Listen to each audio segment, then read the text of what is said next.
I'm worried about what's happening in the Middle East. I'm worried that the conflict will spread greatly.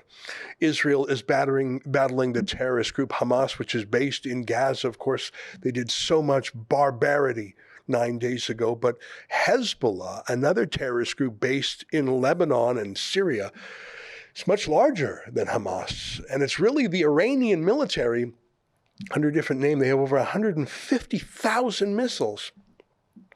Not just homemade things, but longer range guided missiles. It's as if Iran itself is poised on the northern border, and they've already started attacking. Today, Israel announced that it is evacuating 20 neighborhoods, 20 towns and villages near the border. They obviously think terrible things are coming. In the meantime, on the southern end of the country, Israel mobilizes for what appears to be an imminent ground invasion of Gaza. But what could be the outcome of that? Surely not reoccupation. Israel, until 2005, did occupy the Gaza Strip, but left it. And in those 18 years, Hamas has dug a warren of tunnels and booby traps. Even to reconquer it would be extremely challenging, but to govern it is surely not something that could be long-term. What will be the outcome? A dangerous urban battle where jets and tanks don't really help? And I think that there is, regrettably, an unlimited supply of would-be terrorists. Unfortunately, the children in Gaza are inculcated with extreme anti-Semitism and bloodlust from an early age. Don't take my word for it. This is not an insult. It's a description, an observation. Take a look at these children being taught to kill. الصهيونية هم أعدائنا وهم أهم شيء لازم يسوي فيهم عملية. يعني انهم بيعلمونا بالمدرسه انهم ارهابيين بيحكوا لنا عن اليهود انهم هدول مش منيح وهدول بقتلوا قاعدين بشبابنا. بيحكوا لنا هدول غدارين وبيحكوا لنا انه هدول بغدرونا هدول مش منيح. اذا بطعن بدعس عليهم. عمل عمليات. كيف يعني؟ الدعس. عمليات الدعس، عمليات الطعن والاشتباك المسلح في المخيمات. ايش اكيد هدول العمليات ترفع الراس ولفلسطين. العمليات هاي تاعت الدعس والسكاكين هاي اشي بيرفع الراس لفلسطين. اذا بدك بطلع بستشهد عادي. انا ان شاء الله اساعد الشباب وان شاء الله اصير مقاوم بالمستقبل مع الدولة الإسلامية. So what is the response by the world's hyperpower, the United States? Donald Trump assassinated a very senior Iranian military leader named Soleimani, and that cooled off Iran from trying anything more against Americans. Now, Joe Biden's Secretary of State is skipping around the region. He met with the Emir of Qatar, and he actually tweeted his appreciation to them, saying that he really is grateful to them while that they're negotiating with Hamas. Hamas leaders live in Qatar. They're just down the street at the Four Seasons in Doha. Imagine flying there. The Hamas military leadership there, the terrorist leadership is there, and saying to the Qataris, we really appreciate what you guys are doing. It's unthinkable that Donald Trump would have done that. The Saudis, when Anthony Blinken, the Secretary of State, flew there, the Saudis made Blinken wait a day. He waited all night and they wouldn't wait for him till the next day, and they wouldn't meet with him till the next day, said the Washington Post. What do you think Trump would have done? Do you think Trump would have abided that? They would have done exactly what Trump told them to do, which most likely would have been to turn over the leadership of Hamas or for them to be killed. Biden has sent 2 aircraft carrier battle groups. But for what? Are they going to help in a ground war in Gaza? Unlikely. Are they to deter Hezbollah in Lebanon? Maybe. But I think it's possible that they're there given Joe Biden's approach towards Israel and Iran. Remember, Biden just released $6 billion to Iran a few weeks ago. I think it's actually possible that those 2 aircraft carrier groups are there not to stop Hamas or to stop Hezbollah, but maybe to stop Israel from attacking Iran or Qatar themselves. I know it sounds unthinkable, but is it any more unthinkable than Biden giving billions of dollars to Hamas through Iran just a few weeks ago. I'm very worried about things there, and it wouldn't surprise me if China ramps up its aggression towards Taiwan while America is overstretched between Ukraine and Israel. But I'm actually, on a personal level, much more worried about things here at home in Canada. Let me show you a few examples of what's going on in this country that you wouldn't see if you relied on the mainstream media. Let me show you an interview that our friend David Menzies had with a young woman in Mississauga who's wearing earrings of AK-47 rifles and is wearing a shirt saying, "Don't give up your guns." Now, you could say, oh, she's just a Second Amendment firearms rights. No, this woman doesn't have firearms herself. She's praising firearms used by terrorists. Her shirt is a terrorist image. And she is, well, listen, I'll let you listen to what she says directly. She praises Hamas while at the same time saying it's not actually terrorism. Take a listen. Hamas is not a terrorist group. Oh, it isn't, ma'am. First of all, Hamas is not a terrorist group. Okay, Hamas is not a terrorist group. What is it, like a motorcycle club? Or? It is a resistance that has been fuming for 75 years of colonialism, of occupation, of murder, of rape, of little children, of women. That's what they are. They are resistance. Do you think Canada is a colonialist country too? Everything that they do is justified. Including what happened last week? Every single thing they have done is justified. Ma'am, there were children murdered, there were babies beheaded. Babies beheaded, really? Please educate yourself. Well, please check the news, because as a news reporter, you gotta check the fucking news, because they said that shit was fake, okay? Multiple times. Different channels, even Biden himself, his ministers and his idiots said himself that news was fake.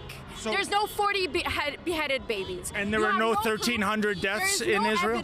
There's no evidence, there's no photos whatsoever. Hamas is a Muslim group. They would never do that because it's against Islam. That's number one. And that's something that they show. Do you really believe that? There is evidence of Israeli women saying that they gave us water, they gave us food, they gave us a place to sleep comfortably. They gave us clothes. They got them to cover up out of respect. This is actual women having interviews talking about when they were hostages or when they were taking in, when Hamas members were coming into their house. These are actual Israeli women saying this is how they were. Even at some point, a Hamas fighter told one of the women, "Can I have a banana to eat?" He asked if he could eat a banana that was in her home. Does that sound like a fucking terrorist to you? At another Mississauga rally, or maybe it was in Hamilton, there's so many I'm getting them mixed up, someone showed up in a truck with a Taliban flag. Where do you even get a Taliban flag? Who has a Taliban flag just kicking around the house and thinks it's a good time to go and fly it? The Hamas people told the Taliban people to get their own rally. I'm not even kidding. Take a look. Yes, you are not in Afghanistan. You are not in Afghanistan. You should understand this. Yes. We're here for the support. So praise the Palestinian flag. What you're doing is harmful for Palestinians. You're not supporting it. Yeah. Yes. Yeah. You put the Palestinian flag. Yeah. Take it off. Yo, don't touch my No, yeah. You don't put it. No. Your umbrella just hit me. This is not drag story time, ma'am. Can I just say something? What are you doing? What's going on here? Nothing. Can you please walk away? Yeah. Please take it out. Yeah. You're not in Afghanistan. Yeah.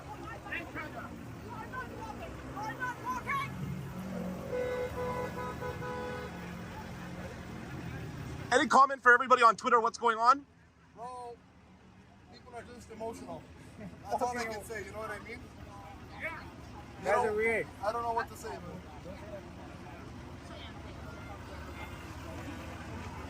Did you see that covered on the CBC or in the Toronto Star?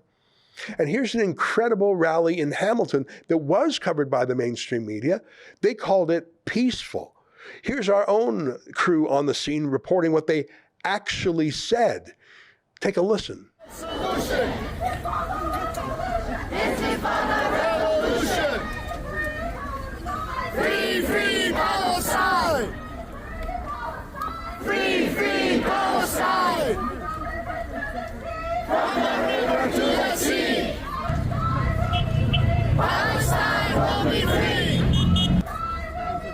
Palestine will be free. There is only one solution.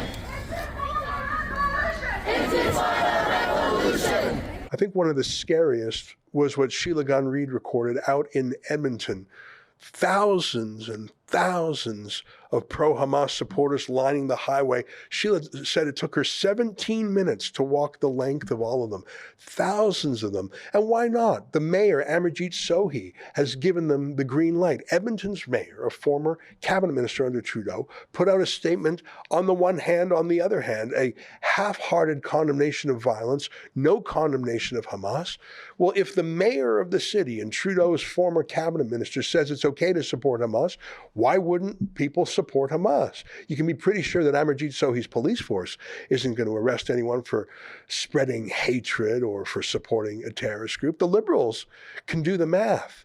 There are fewer than 10,000 Jews in total in Edmonton. They're a very small and, I would say, meek community, whereas there are clearly thousands and thousands of Hamas supporters and probably about 100,000 Muslims in general. It's the same in Calgary. Calgary police have indulged in this very weird thing for the past few days. They have tweeted their praise for the pro-Hamas protesters. That is, instead of saying there is a demonstration, we are on the scene, they have characterized what those protesters have said, and they have edited it. They have Bowdlerized it. The Calgary Police Service, which I suppose should say there is a protest, drive around it, says they are there for peace, which tells you two things. First of all, they're lying. They're minimizing the chance that these pro-Hamas protesters are doing, but they're also saying, there absolutely will be no criminal charges because we have just told you in advance that it's a peaceful rally. So don't expect any charges for inciting hatred or supporting a criminal terrorist organization. The Calgary Police Service, absolutely bizarre, is characterizing the protest as peaceful before it even happens, before they even say death to the Jews. It's so bizarre. There has been no death to the Jews in Canada in the last few days, but you can see things that are heading in that awful direction.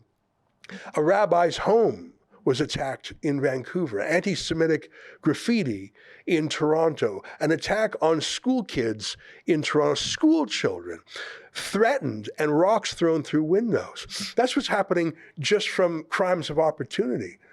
And that's in Canada.